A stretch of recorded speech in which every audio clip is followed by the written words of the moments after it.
Hi everyone. In today's tutorial, we will show you how to buy Canva Pro.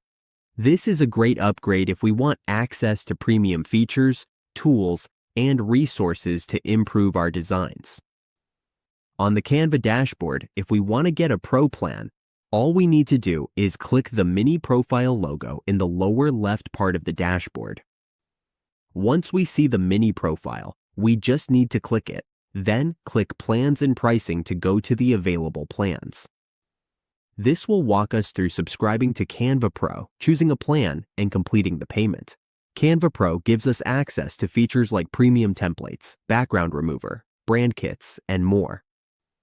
Once we see Canva Pro, all we have to do is click Start Free Trial and connect our payment method to continue.